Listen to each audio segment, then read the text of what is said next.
본 방송에서 제공하는 투자 정보는 투자 판단에 대한 조언입니다. 방송에서 제공하는 주식의 가치, 가격 상승 및 가격 하락에 대해서는 방송사에서 보장하지 않습니다.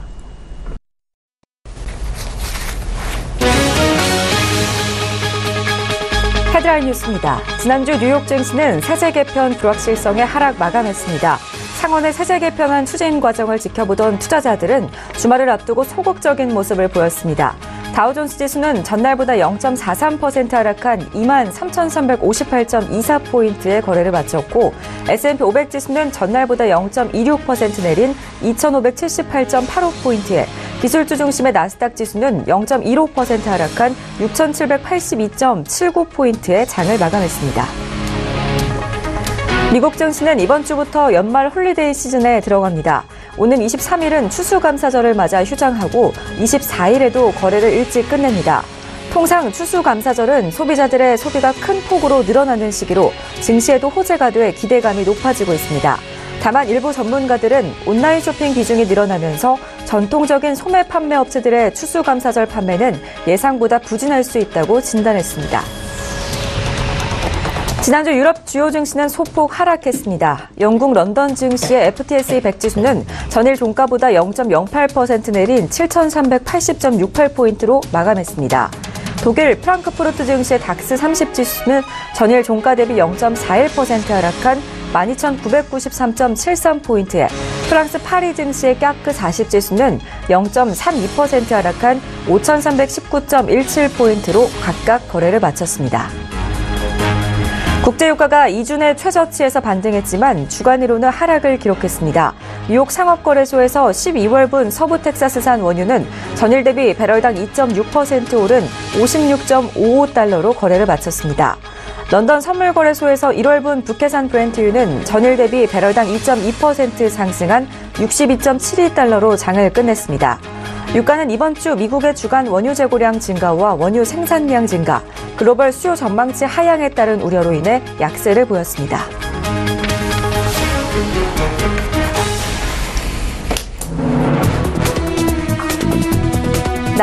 시청자 여러분 안녕하십니까. 출발 증시와이드 1부 오늘 함께할 김민재입니다. 뉴욕 증시에서 주요 지수는 트럼프 대통령이 내놓은 감세 정책의 실현 가능성이 불투명해지고 유가 또한 약세를 보이면서 뉴욕 증시가 일제히 하락 마감했는데요. 다우존스 30 산업 평균 지수는 전장보다 0.43% 하락한 23,358.24포인트의 거래를 마쳤고요. S&P 500 지수는 2,578.85포인트에 기술주 중심의 나스닥 지수는 6,782.79포인트의 장을 마감했습니다. 이날 하락 출발했던 지수는 장중에 내림세를 이어가는 한편 시장은 세제안 추진 과정과 기업들의 실적 등에 주목하는 모습이었습니다. 자, 국내 증시도 살펴보겠습니다. 코스피 지수가 개인과 기관의 매도에 0.80포인트 내린 2,533.99포인트로 소폭 하락 마감을 했었는데요. 전거래일과 비교해 봤을 때 11.26포인트 오른 2,546.05포인트로 출발한 코스피는요. 오후 들어서 상승세를 보였지만 상승세가 꺾인 모습을 보이다가 결국에는 하락 마감하는 모습이었습니다. 개인과 기관이 각각 1,267억 원 그리고 4,418억 원을 팔아치운 한편에 외국인만이 홀로 5,554억 원을 사들였는데요. 시가총액 상위 종목은 대체로 오름세를 보였습니다. 코스피의 대형주와 중형주는 하락했지만 소형주는 올랐는데요. 업종별로는 운수창고와 비금속 광물이 올랐고 은행과 운송장비 등은 떨어졌습니다. 한편 7거래일 연속 상승 마감했던 코스닥 지수는 이날 4.37포인트 떨어진 775.85포인트로 장을 마감했습니다. 급등세를 이어가면서 2015년 고점이었던 788포인트에 바짝 다가서는 모습이었는데요.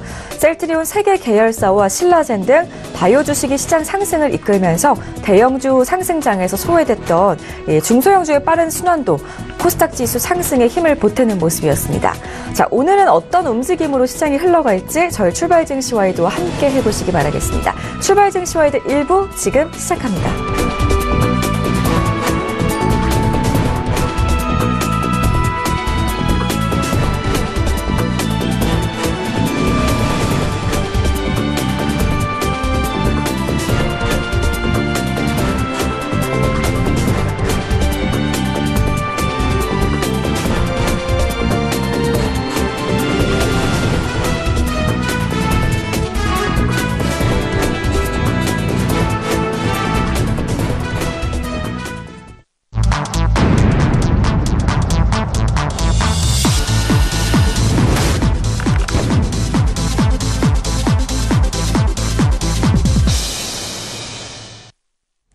네. 시장의 중심이 되는 국내외 이슈와 투자 전략까지 점검 도와드리는 신승용의 시그널 나우 시간입니다. 오늘 브레인코리아 인베스트 신승용 대표 스튜디오에 나와 계시는데요. 인사 나눠보겠습니다. 안녕하세요. 네, 안녕하십니까. 네, 반갑습니다. 자, 신승용의 시그널 나우 이번 주 증시를 움직일 시장 신호는 무엇이 있는지 화면 통해서 먼저 살펴보겠습니다.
네, 코스닥 시장 지금 헬스케어주 상승장이 이어지고 있는데요. 버블이라는 소리도 들려오고 있습니다.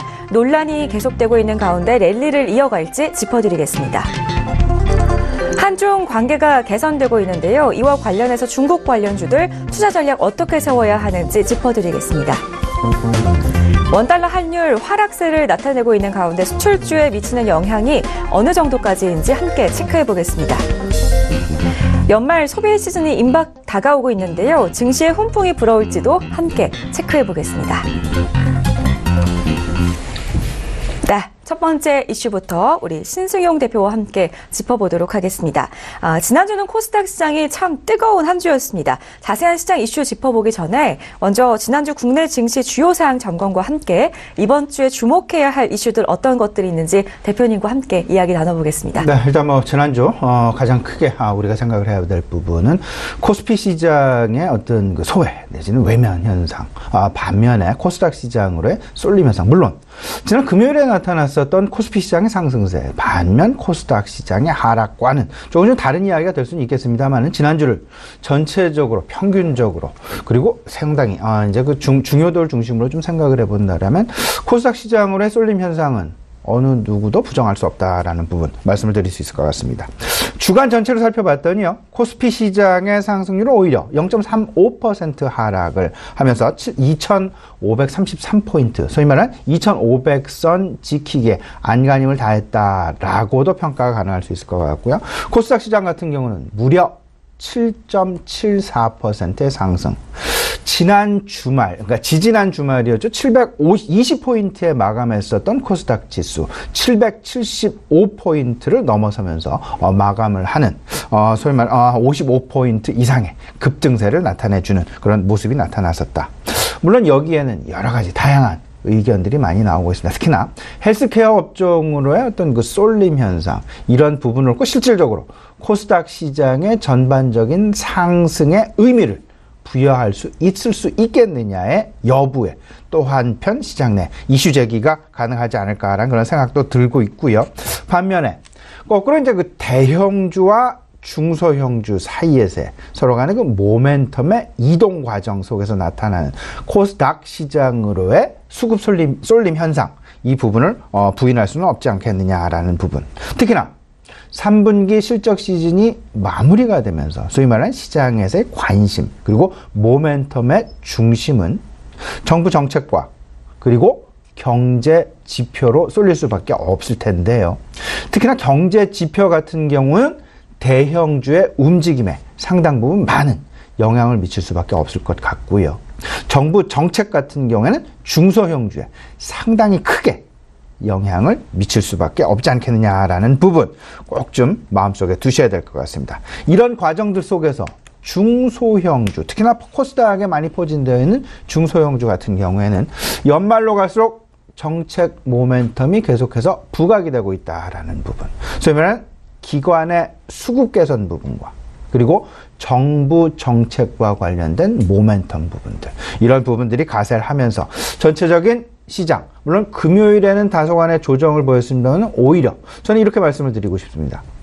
이런 다소간의 조정 양상을 오히려 매수의 기회로 삼아서 연말, 연초 계속되는 어찌 보면 코스닥 시장 내세 정부의 정책 모멘텀에 오히려 우리가 주목을 하고 귀를 기울여야 할 그럴 필요가 있지 않을까라는 말씀 좀 드려봅니다. 특히나 전체적으로 이번 주 관심을 가져야 할 이슈는 한 5가지 정도로 이렇게 좀 요약이 될 수 있지 않을까 말씀을 좀 드려봅니다. 첫 번째는 과연 코스닥의 상승 지속이 계속될 수 있을까의 여부, 소위 말하는 코스닥과 코스피 시장 간의 힘겨루기 양상에 우리가 조금 좀 주목해 볼 필요가 있어 보이고요. 두 번째, 문재인 대통령 조만 이제 12월 중에 중국 방문 예정이 되어 있죠.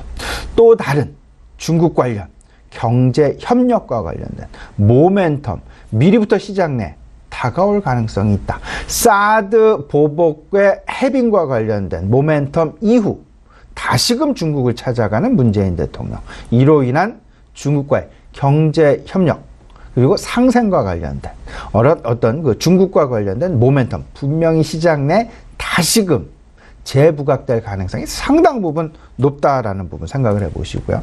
세 번째, 정부 정책에 대한 기대감이 되겠습니다. 12월이면 4차 산업혁명과 관련된 부분, 그리고 또 한 가지 코스닥 활성화 정책에 대한 구체화 방안 발표가 예정이 되어 있다라는 부분 꼭 좀 염두에 두시고요. 정부 정책에 대한 기대감, 특히나 코스닥 중소형주 쪽에 관심을 상당 부분 많이 우리가 기울여야 될 것이다라는 부분. 네 번째는 순환매 양상에 대한 고민도 좀 해보셔야 됩니다. 대형주들, 특히나 모멘텀이 부재한 상황. 앞서서 헤드라인 뉴스에서도 잠깐 살펴드렸습니다만은 지난주 글로벌 증시, 특히나 미국 증시가 왜 부진한 모습을 보였을까? 세제 개편안에 대한 기대감이 조금 좀 지연된다라는 부분 한 가지. 그리고 통화 관련된 긴축 정책과 관련된 이슈가 이제 서서히 조금 좀 다가오고 있다라는 부분 한 가지. 이런 부분들로 인해서 전반적인 경제 지표랄지 전반적인 시장 내에 추가적인 모멘텀이 다소간 좀 부재한 상황이 나타날 가능성이 있을 것이다 라는 부분. 그렇기 때문에 오히려 소외주에 대한 순환매 양상, 소위 말하는 키 맞추기 장세가 출현이 될 그럴 가능성이 높지 않겠느냐는 생각을 해보시고요. 또 한 가지 우리가 이제 고민을 해야 될 것이 하나가 있습니다. 지난주에도 이 부분 간단하게 좀 언급을 해드렸습니다만은 결국 원달러 환율이 1,100원을 하향 돌파했습니다.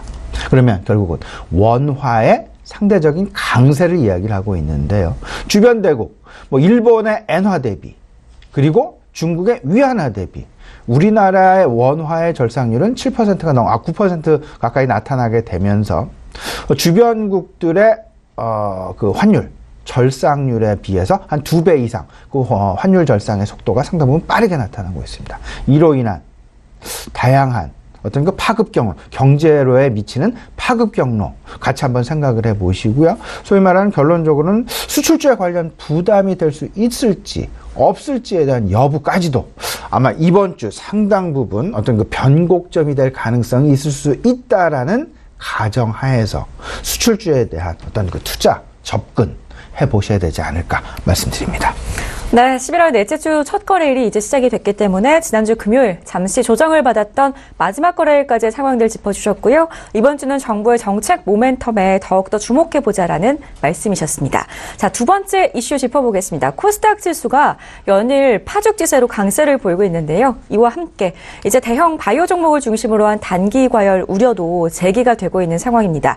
바이오주 쏠림에 따른 버블과 단기 과열 논란을 우리 대표님께서는 어떻게 판단하고 계신가요? 지금 코스닥 시장의 움직임을 한 3가지 정도로 우리가 좀 생각을 해볼 수 있어요. 첫 번째는 코스닥 지수가 계속 올라갈 수 있을지의 여부가 가장 중요한 핵심 이슈가 될 것 같고요. 두 번째는 지금 쏠림 현상이 나타나고 있는 바이오 계속 할 수 있을까의 여부, 이것 역시 두 번째 우리가 짚어봐야 될 고민거리. 그리고 세 번째, 이제 바이오 쪽이 아닌 다른 IT랄지 다른 어떤 그 중소형 테마군들, 소위 말하는 4차 산업 혁명 관련주들로 다시금 시장의 관심이 확산될 가능성은 없을지. 이 세 가지가 결국 지금 현재 코스닥 시장에서 우리가 가장 주목하고 가장 고민이 되는 이슈거리가 아닐까 좀 생각이 됩니다.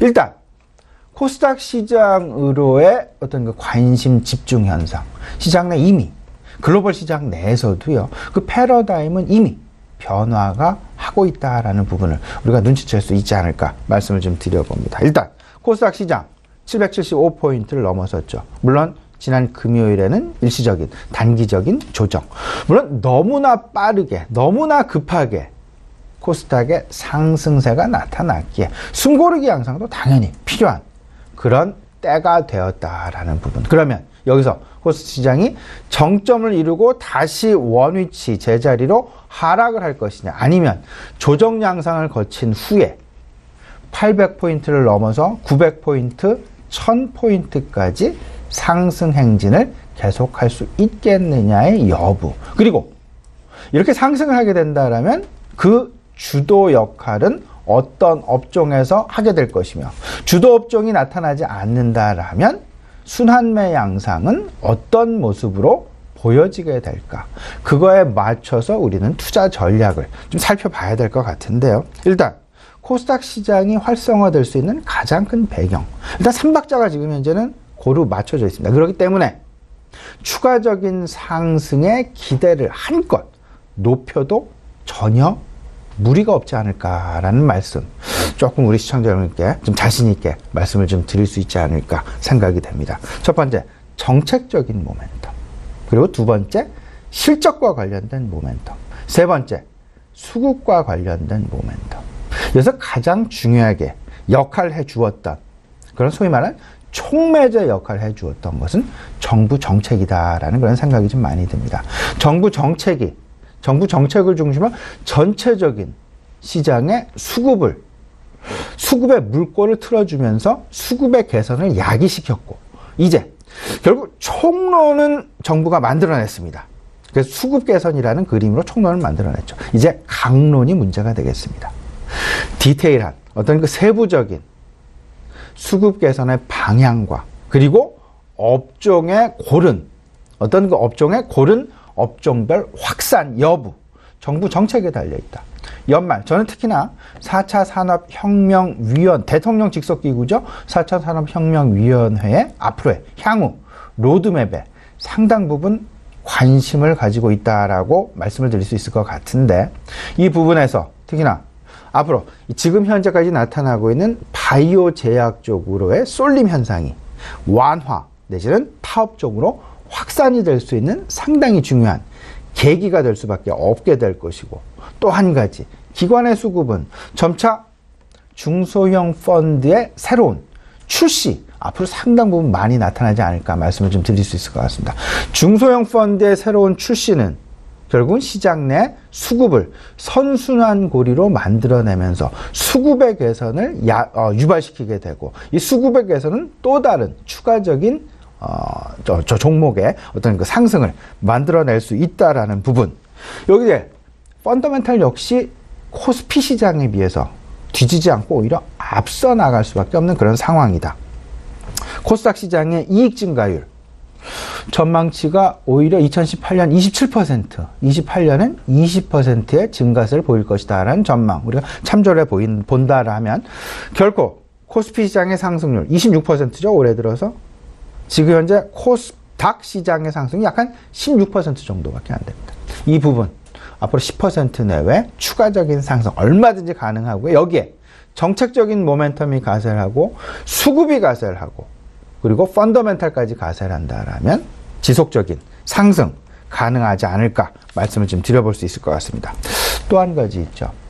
중국 관련 모멘텀 역시 우리가 빼놓아서는 안 될 듯 싶습니다.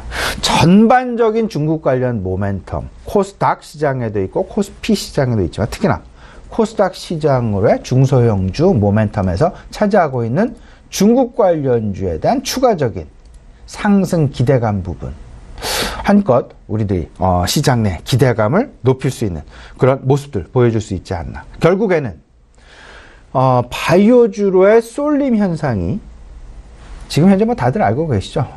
몇몇 바이오 종목들 같은 경우에는 PR, 밸류에이션이 무려 1000배, 2000배가 넘는 그런 종목들도 지금 현재 시장 내에 나타나고 있습니다. 눈높이와 기대치, 그리고 실적, 이 갭, 이 부분이 순간적인 어떤 그 실망감, 내지는 순간적인 수급의 어떤 그 수급이 무너지게 된다라면 상당히 큰 낭망을 만들어낼 수도 있다라는 부분 생각을 해보시면서 세심한 어떤 그 주가의 움직임에 대한 관찰 분명히 필요해 보이지 않을까 생각이 되고요. 이런 부분들에 대한 마음조림을 하시기보다는 오히려 저평가되어 있는 IT 종목으로의 관심을 갖는 것이 더 바람직한 것이 아닌가. 이 부분 한번 우리 시청자분 곰곰이 한번 생각을 해보셨으면 어떨까 싶습니다. 지금 현재 큰 그림 속에서는 금요일에서의 단기 과열에 대한 조정 양상, 오히려 이 부분을 적극적으로 추가적인 우리가 매수 진입의 기회로 삼는 것이 바람직할 텐데요. 고평가 바이오주를 쫓아가시는 것보다는 저평가 IT주에 대한 어떤 새로운 주식 개발을 하시는 것이 오히려 더 편안한 어떤 그런 차원에서의 코스닥 시장으로의 접근, 코스닥 시장으로의 나의 포트폴리오의 비중 확대 방향이 아닐까 말씀드립니다. 네, 잘 들었습니다. 자, 다음 세 번째 이슈도 살펴보겠습니다. 사드 해빙 분위기가 확산이 되면서 관련 이슈에 대한 기대감이 주가에 이미 반영이 된 상황인데요. 시장에서는 관련주들에 대한 모멘텀이 이제 점차 좀 둔화가 되어가는 모습을 보여주고 있습니다. 중국 관련주들에 대한 투자 전략 이쯤에서 이제 좀 다시 세워봐야 되겠죠. 이렇게 좀 생각을 해봐야 되겠죠. 일단 뭐 사드 해빙과 관련된 기대감이 사실상 상당히 많이 불어서 일정 부분 뭐 한 절반에서 3분의 2 정도 중국 관련 사드 보복 피해주들의 주가가 상당 부분 이제 그 어떤 그 주가의 상승이 좀 나타난 부분이 있었습니다. 근데 여기에 추가적으로 우리가 고민해야 될 부분 중국 관련 경제 지표겠죠. 상당 기간 사실은 중국 관련 사드 보복이 진행되는 기간 중에는 굳이 중국 관련 경제 지표가 우리 시장 또는 중국 관련주에 크게 영향을 미치지 못했었던 마이너한 어떤 팩터 중에 하나였다. 정리가 될 수 있을 것 같습니다. 하지만 지금 현재는 상황이 많이 바뀌었습니다. 오히려 사드 관련된 보복 이제 끝났다. 공식적으로 선언이 되었죠. 그러다 보니까 중국과 관련된 경제 지표가 발표되는 경제 지표들이 중국 관련주들의 주가에 영향을 미칠 수밖에 없게 되었고, 근데 하지만 이 부분을 좀 생각을 해봐야 되겠죠. 시진핑 주석이 2기 출범을 했습니다. 시진핑 주석이 계속해서 주장을 하고 있는 부분은 질적인 성장이 되겠습니다. 양적인 성장보다는 질적인 성장. 질적인 성장의 과정 중에 나타나는 것이 공급단의 과잉 부분을 해소하겠다라는 그런 노력들, 그런 부분들에 대한 반사 이익을 우리나라 철강 업종이 상당히 긍정적으로 지금 현재 누리고 있다라고 보셔야 될 것 같고, 석유화학 업종 역시 이런 반사이익에 누릴 그럴 가능성이 높을 것이다라는 기대감 여전하다라는 부분 말씀을 드릴 수 있을 것 같습니다. 하지만 전체적으로 발표가 되고 있는 경제 지표, 일단 시장의 눈으로 양적 성장을 추구하는 것이 아니라 질적 성장을 추구하고 있기 때문에 그 숫자에는 물론 절대적인 숫자에 연연은 하고는 있으니까 상당히 뭐 그렇게 중요하다지 않다라고 말씀을 드릴 수는 없지만 과거만큼 그 상징적인 부분이 크게 시장 내에 어떻게 노출이 되지 않는다라는 부분. 그렇기 때문에 경제 지표의 발표, 실질적인 시장 내에 실망감을 좀 줄 수는 있겠지만 오히려 이 부분을 그렇게 크게 우리가 너무 유념해서 생각할 필요는 없지 않을까라는 부분. 일단 뭐 착실하게 어떤 일정한 어떤 성장률을 가지고 성장을 해 준다라면 전혀 무리가 없다. 오히려 저는 중국 관련 모멘텀에 이제 문재인 대통령의 12월 중국 방문, 시진핑 주석과의 다시 한 번의 만남, 소위 말하는 정상회담 지금 예정이 되어 있는 그런 상황, 경제 관련된 협력 앞으로 상당 부분 오히려 좀 무너졌었던 그런 부분들이 다시금 봉합되어지는 마무리 수순으로 우리가 생각을 해봐도 되지 않을까. 그러면 금한령의 해제는 아마도 문재인 대통령의 중국 12월 방문과 맞물리게 되면서 발표가 될 가능성이 크지 않을까라는 부분 우리가 조금 좀 기대해 볼 수 있을 것 같고요. 이러다 보니까 화장품, 엔터, 여행, 특히나 엔터테인먼트 관련주, 특히나 일단 K-팝과 한류 연예인들의 어떤 그 광고 출연, 광고 노출들이 가장 먼저 일어날 수 있다라는 부분, 이런 부분들에 대해서 우리 시청자 여러분 같이 생각을 해 보시고요. 전체적으로 선진국 시장은 골디락스 상황에서의 점진적인 상승이 지속되면서 모멘텀의 이동이 미국 중심에서 중국 중심으로 이동하고 있다라는 부분 절대 놓치지 마시고요. 오히려 중국 관련주에 관심을 가져야 된다라는 부분 다시 한번 좀 강조해 드리겠습니다. 네, 중국 관련주들 다시금 되짚어보고 체크해봐야 하는 시점에서 어떤 종목에 지속적인 관심이 필요한지까지 도움 말씀 주셨습니다. 다음은요, 원달러 환율에 관한 이야기를 좀 나눠볼 텐데요. 최근에 원달러 환율의 움직임이 심상치 않습니다. 원화 가치는 다른 통화에 비해서도 가파르게 상승하는 모양새인데요. 자칫하면 경기 회복세에 좀 부담을 줄 수 있다는 우려도 높아지고 있어서 수출주에 악재로 작용하는 것은 아닌지 걱정이 되는 상황입니다. 현재 상황 어떻게 진단하고 계시나요? 네, 좀 이렇게 생각을 하셔야 되겠죠. 일단 결론부터 말씀을 드리면 원달러 환율, 원화의 가치 상승률이 다른 N달러나 위안달러 대비해서 상당 부분 높게 나타나고 있다. 원달러 환율의 절상률 9.7%에 다다르는 거의 10% 육박하는 숫자가 되겠습니다. 이에 반해서 엔화 절상률 3.5%, 위안화의 절상률 4.8%. 엔화에 대비해서 우리나라 원화의 절상률은 무려 그 속도가 3배에 다다르고요. 위안화 대비해서 무려 2배에 다다르는 원화의 속도가 있다라는 부분. 근데 이를 만들어낸 배경을 좀 살펴봐야 되고, 앞으로 우리 시장으로, 우리 경제 시장으로의 파급 경로에 대해서 좀 고민을 해봐야 될 텐데, 첫 번째, 국내 경제 회복의 속도가 상당히 긍정적으로 나타나고, 이제 수출 호조, 어제도 발표된 부분이 있습니다만은 그 경상흑자가 나타나니까 당연히 원화 강세를 보여주는 그런 모습. 왜냐하면 달러 유입이 증가가 되니까요. 여기에 증권시장이 호조를 보이니까 외국인의 매입 증가. 지난 금요일만 해도 외국인 5천억 원이 넘는 그런 순매수 기조를 보였다라는 점. 이런 부분들을 생각을 해보면 달러화의 유입 속도가 빨라졌고, 그러다 보니까 당연히 원화 가치의 상승이 상당 부분 가파르게 나타나고 있다라는 부분. 여기에 북한 리스크가 당연히 완화가 되고, 중국과의 관계 개선 기대감 역시 원화 가치 상승의 한 몫을 차지하고 있다라는 부분. 그리고 또 한 가지 있죠. 이제 우리나라 하는 금통위에서도 금리 인상 가능성을 계속해서 시장 내 이야기를 하면서, 금리 인상을 하게 되면 자국의 이제 환율 가치가 올라갈 수밖에 없는 그런 상황이다라는 점. 지금 이제 원달러 14개월 만에 1,100원을 하향 돌파하는, 원화 가치가 상승을 했다는 얘기겠죠. 1,099원 50전에 마감하는 그런 모습을 보였습니다. 원화 강세가 계속해서 나타나게 된다라면, 그러면 파급 경로 두 가지를 생각할 수가 있을 텐데요. 그 첫 번째는 수입 물가가 하락을 하게 됩니다.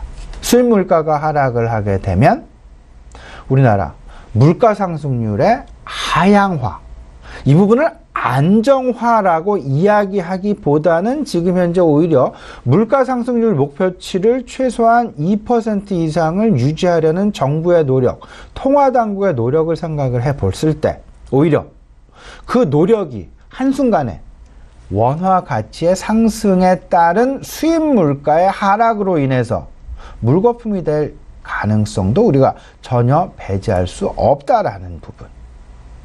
다만 수입 물가가 하락을 하면 설비 투자는 증가할 수 있습니다.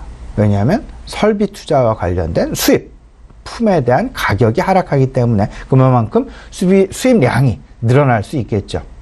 근데 하지만 역효과가 더 클 수 있다라는 부분. 거꾸로 수출 경로도 우리가 좀 생각을 해볼 수 있습니다. 수출 경로에서 생각을 해본다면 당연히 앞서서 좀 결론적인 엔화 가치 대비, 위안화 가치 대비 우리나라 원화 가치의 절상률의 한 2배, 3배 이상 빠르다라는 부분을 말씀드린 바와 같이 수출 시장에서의 수출 경쟁력 상당 부분 어려움에 봉착할 수도 있다. 특히나 연말 소비 시즌이 지금 현재 다가오고 있습니다.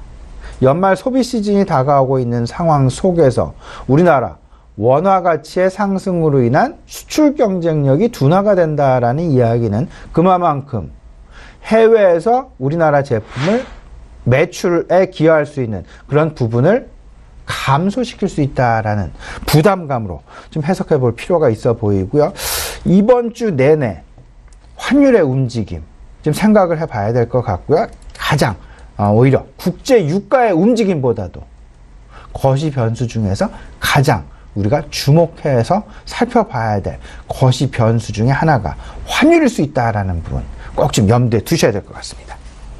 네, 지금 시점에서는 유가보다는 환율 움직임을 계속 주목해봐야 한다라는 말씀 들어봤습니다. 자, 이어서 다음 마지막 이슈 짚어보겠습니다. 이제 중국 관공제에 이어서 이번 주에는 미국 최대 쇼핑 시즌인 블랙 프라이데이를 앞두고 있는데요. 시장에서는 선진국들의 연말 소비 기대감에 관심이 집중되고 있는 모습입니다. 이 때문에 이제 관련 수혜주들도 안 짚어볼 수가 없겠죠. 네. 수혜주들 어떤 것들 있는지 짚어주시고요. 오늘장 투자 전략도 함께 세워보겠습니다. 예, 이렇게 좀 생각을 해보셔야 되죠. 일단 연말 소비 시즌에 1년 소비의 20% 정도가 집중된다라는 부분 생각을 첫 번째 해두실 필요가 있어 보이고요. 두 번째, 가장 많이 팔리는 제품군은 가전제품과 노트북, 그 다음에 스마트폰 등 주로 IT 가전에 집중이 많이 된다라는 부분. 그렇기 때문에 앞서서 뉴스에서도 살펴드렸습니다만은 전통적인 오프라인 매장보다는 온라인 쇼핑에서 더 크게 쇼핑의 증가율이 나타나고 있다라는 부분. 근데 여기서 우리가 고민해야 될 부분이 있습니다. 해외 매출도 상당 부분 중요합니다만은 최근 원화 가치의 상승으로 인한 해외 직구족이 증가하고 있다라는 부분. 그리고 해외 직구에 대한 수요가 상당 부분 급증할 가능성이 높을 수밖에 없는 그런 조건들이 형성되어 가고 있다라는 부분에 우리가 좀 주목을 해볼 필요가 있어 보이고요. 이러다 보니까 해외 직구 그러면 당연히 온라인 결제, 전자결제 그리고 모바일 노출이 많은 모바일 광고 그리고 해외 운송 관련주에 대한 관심 필요해 보이지 않나 말씀을 좀 드려보고 싶은데요. 온라인 전자결제주 KG 이니시스가 좀 대표적인 예로 꼽을 수 있겠죠. 그리고 모바일 광고 네이버, 카카오, 그 다음에 나스미디어 이렇게 좀 있을 것 같고요. 해외 운송에는 CJ 대한통운 그리고 한진, 해외 직구에 대한 국내 유통업체가 있습니다. 이마트랄지 각종 홈쇼핑 회사들이 있을 수 있다. 특히나 강조해드리고 싶은 게 원화의 강세가 해외 직구족을 늘릴 수 있다라는 그런 가능성 분명히 연결고리로서 분명히 이 부분 생각을 좀 해두실 필요가 있어 보입니다. 전체적인 투자 전략 한번 고민을 해봐야 될 것 같은데 시장의 패러다임이 변하고 있다. 과거 미국 시장과 그리고 대형주 관점에서 이제는 모멘텀이 중국과 중소형주로 옮겨가고 있다라는 부분 꼭 좀 생각을 해보시면서요. 미국과 대형주는 골디락스 상황 속에서의 안정화 진행. 하지만 주요 모멘텀은 중국과 중소형주로 몰려가고 있다. 쏠려가고 있다. 이동하고 있다라는 부분.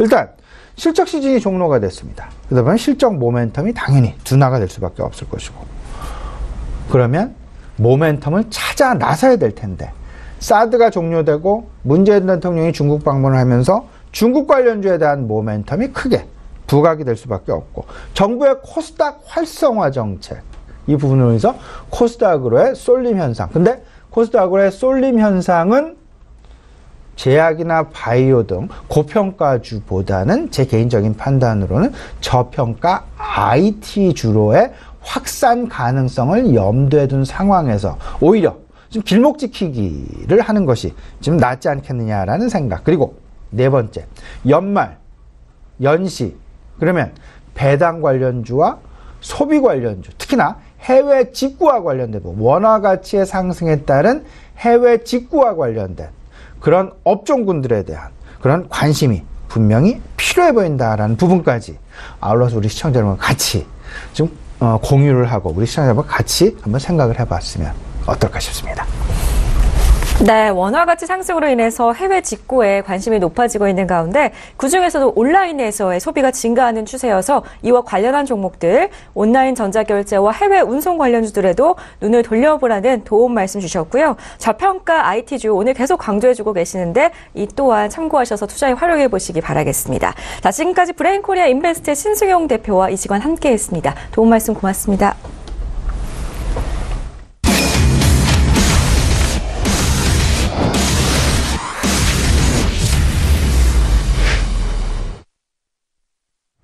네, 국내외 선물 시장의 흐름과 투자 전략까지 자세히 알려드리는 선재 트레이더의 선물 하이킥 시간입니다. 선재 트레이더 화상으로 먼저 만나볼게요. 안녕하세요. 네, 안녕하십니까. 네, 반갑습니다. 네. 네, 국내 선물 시장 먼저 살펴볼까요? 네, 우선 저번 주 금요일 날 우선 변동폭이 좀 커졌던 장들입니다. 우선은 저희는 시초가에 335.30부터 336.30까지 부합 이상을 했었고요. 그 다음에 얘네들 제일 처음에 시초가 때는 약간 부합을 띄는 듯한 모습을 보였었습니다. 그래서 윗구간들 쫓아가지 말고 눌림이다. 그래서 다시 한번 반등했을 때 매도 눌림을 한번 봤었는데요. 걔네들이 여의치 않아서 그냥 리스크 관리 차원에서 빠져나왔고요. 대신 매수로 올라가더라도 최종적으로는 별그림이 아닌 그림으로 다시 부합 장세에 뛸 거다 이렇게 예상을 드리고 윗구간에서는 매도 눌림 관점 드렸습니다. 그래서 전반적으로는 매수로 올라갔다가 매도로 빠지면서 그 다음에 추가적으로 335지수를 깨는 모습을 종가에서 보였었습니다. 자, 그렇다면 우선은 부합장에서의 그대로 멈춰서 작은 흐름을 만들어도 될진데 굳이 저희가 추세 매도를 쳤던 오버 자리까지를 시도하다가 빠졌던 모습에 다시 강력한 335지수를 빠지면서 종가 마무리를 했었습니다. 그래서 우선 변동성은 커지는 장이나 별 그림은 없을 거다 예상을 했는데 주목할 거는 335지수를 종가에서 다시 깨고 내려왔다는 거죠. 자, 우선 334지수 굉장히 강력하고요. 그 전일에서는 저희가 원래는 얘네들의 추세 굉장히 큰 그림으로는 330지수까지를 열었었습니다. 근데 우선은 333지수를 지지가 돼서 매수 배팅을 한번 들어갔었는데 걔네들이 부합에서 멈추지 않고 윗구간, 아랫구간을 위아래로 변동성을 키우면서 쳤다는 거죠. 자, 그렇다면 오늘 중요한 거는 334지수 지지력과 335지수 1차적인 저항이라고 보고 있습니다. 그 다음에 추세 상단부인 337지수를 2차 저항으로 열어둬야 되겠고요. 그 다음에 아래 하단부들 330지수까지를 열고 대비할 모습입니다.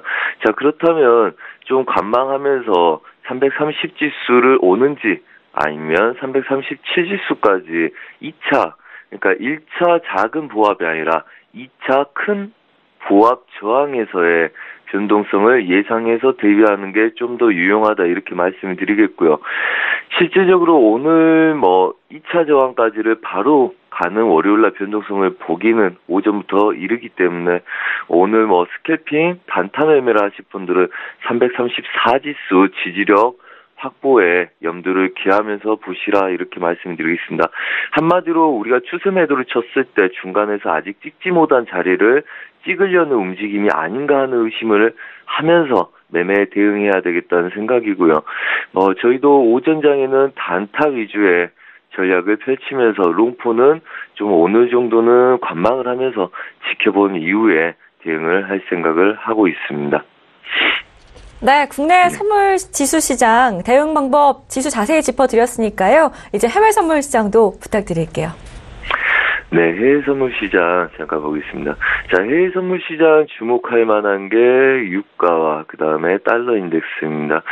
지금 저번에도 말씀드렸지만 11월 중순 이후부터는 아무래도 달러 인덱스 향방에 좀 더 주목을 해야 되겠죠. 자, 우선적으로는 저희가 이제까지 매매했던 것 다시 되짚으면서 시황을 살펴보도록 하겠습니다. 우선 달러 인덱스 93.30대 매도 목표로 설정을 했었고요. 그 이후부터는 지속적인 눌림 매수 쪽 달러 인덱스 강세 배팅 중입니다. 자, 그래서 추세 매수를 끌고 온 이후부터는 지속적으로 유로 달러는 매도를 드린 상태고요.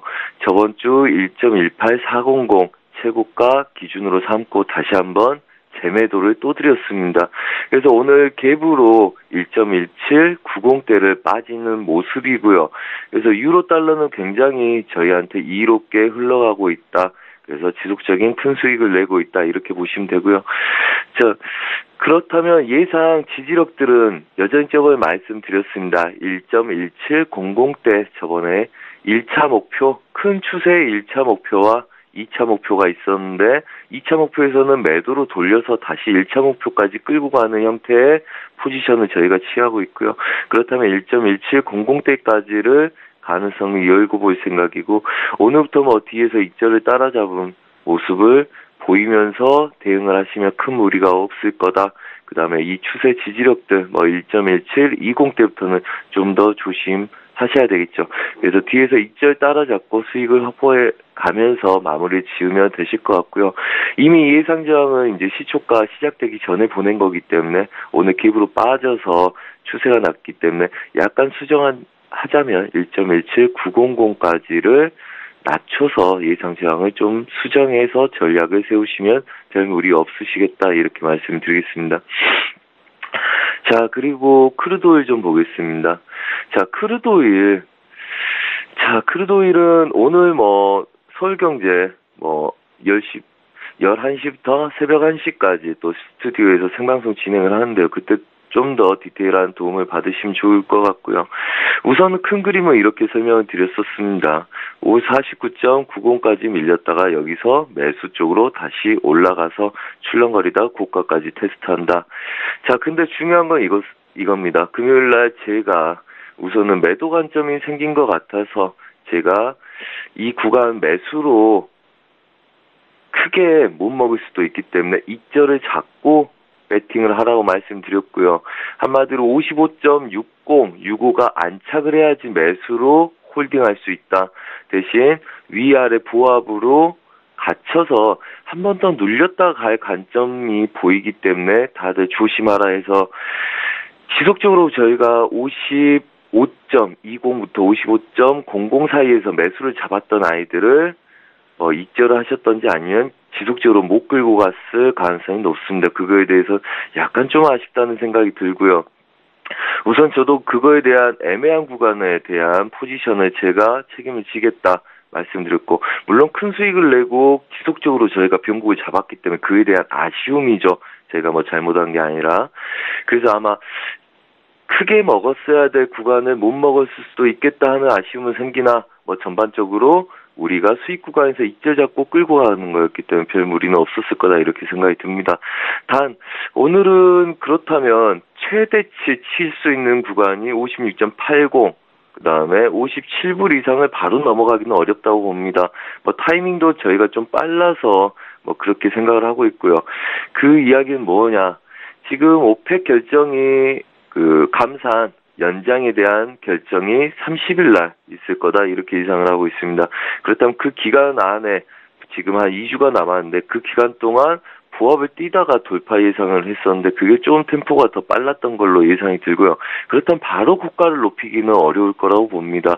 우선은 기대치에서 지속적으로 상방 여력을 보려고 하겠으나 우선은 56불대까지 눌린 구간에서 다시 눌린 매수 배팅 전략을 해야 되고, 지금은 우선 윗 구간에 있기 때문에 반등 시 매도 전략이 유효하겠죠. 그래서 예상 저항 56.80 그 다음에 예상 지지력들 56불대 예상 지지력을 드립니다. 그래서 시초가기 때문에 우선 벌써 매도로 많이 밀렸죠. 그래서 지금 보고 계시는 게 아마 12월물 월물 조정이 제가 안 된 것 같습니다. 방금 말씀드린 거에서 20핍씩 조정을 하시면 1월물이고요. 월물이 금요일날 바뀌었는데 제게 좀 조정이 안 된 모습이라서 저번 거 20핍 추가적으로 설정을 해서 보시면 되고요. 한마디로 이 이야기입니다. 57불 대 저항, 그 다음에 56.80 저항. 그래서 이미 시초가 때 매도로 빠졌기 때문에 저희가 시황하기 전부터 먼저 빠져버렸죠. 시초가에서. 그래서 여전히 56.80부터 57불 대 저항, 반등 매도, 그 다음에 아래 구간은 월물이 바뀌었기 때문에 56.20대 지지력의 반등 매도에 눌림 매수, 박스 매매 전략을 펼치시면 별 무리 없겠다 이렇게 말씀드리겠습니다. 자, 마지막으로 골드입니다. 자, 우선은 달러 인덱스가 눌림 매수 배팅을 하고 있기 때문에 여전히 얘네들 또 매도 전략을 지속적으로 펼쳤었습니다.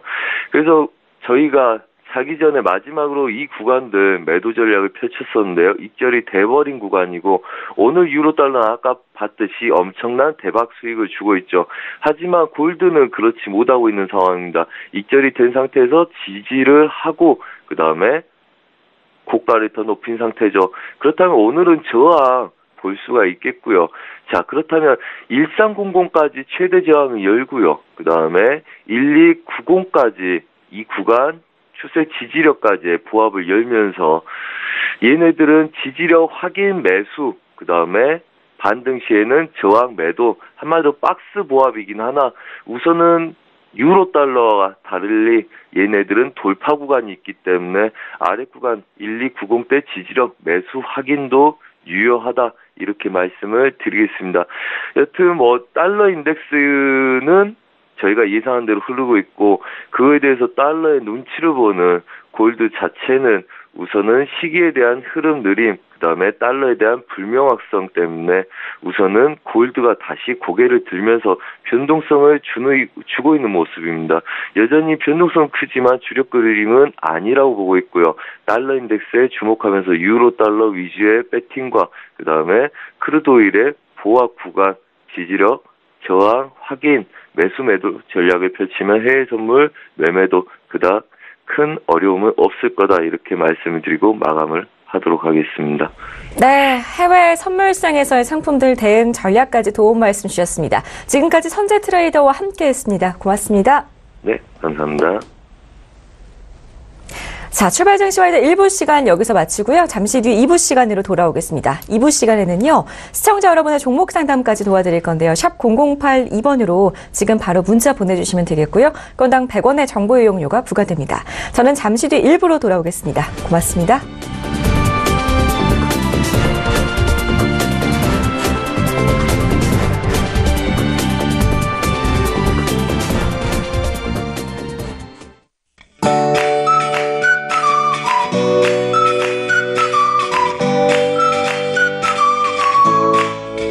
안녕하세요. K웨더 라이프스타일 예보 남유식입니다. 주말 사이 뚝 떨어진 기온에 한겨울 옷차림 많이 뵐 수 있었죠. 월요일인 오늘 어제보다는 기온이 오르지만 여전히 영하권의 추위는 이어지겠는데요. 서울의 아침 최저기온 영하 4도, 춘천은 영하 8도까지 떨어집니다. 한낮에도 전국이 2도에서 10도 안팎의 기온을 보이면서 쌀쌀하겠는데요. 빨리 찾아온 추위에 건조한 날씨까지 계속되고 있습니다. 두꺼운 옷차림과 함께 따뜻한 물이나 차 자주 마시는 것이 건강에 좋겠습니다. 또 곳곳에 약하게 비 또는 눈이 오겠습니다. 오후 한때 경기 북부와 강원 영서 북부 지역에 5mm 미만 혹은 1cm 내외의 비나 눈이 오겠는데요. 그 밖에 중북부 지역도 산발적으로 빗방울 또는 눈발이 날리는 곳이 있겠습니다. 외출하실 때 참고하시기 바랍니다. 오늘 우리나라는 중국 중부지방에 위치한 고기압의 가장자리에 들겠으나 중북부 지방은 북쪽을 지나는 기압골의 영향을 받겠습니다. 그럼 자세한 지역별 오늘 날씨는 나절 예보를 통해 알아보겠습니다. 중부지방 점차 구름 많겠고 일부 지역 약한 비나 눈이 오겠습니다. 낮 최고 기온 서울과 춘천 5도가 예상됩니다. 동해안지방 점차 구름 많아집니다. 한낮 기온 속초 7도, 강릉 8도까지 오르겠습니다. 남부지방 역시 구름 많은 날씨 예상됩니다. 낮 최고 기온 광주와 부산 11도로 평년보다 낮겠습니다. 바다의 물결 동해상에서 최고 3m로 다소 높게 일겠습니다. 한편 내일도 영하권의 추위는 계속됩니다. 수요일 다시 기온이 오르겠고 영남지방을 제외한 대부분 지역에 비 또는 눈이 오겠는데요. 수능일인 목요일 다시 영하 2도로 떨어져 추운 날씨 속에 중부지방과 호남지방, 제주도에는 비나 눈이 내릴 전망입니다. 지금까지 기상정보였습니다.